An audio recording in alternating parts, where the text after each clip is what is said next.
humans have always pushed the boundaries of innovation. Our first tools, our first machines, and the first time we were touched, we became one. Well, we've created a user interface that will make you feel that all over again. It's called Bird.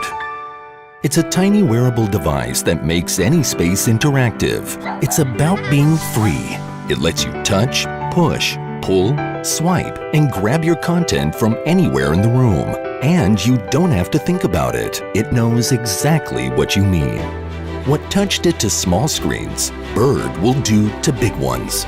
It's about being creative with the finest pixel-perfect precision.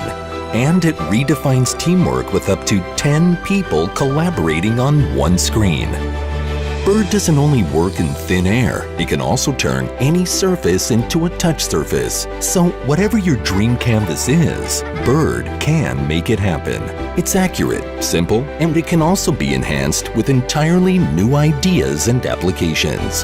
The future is happening right now. It's time to be amazed again. Bird.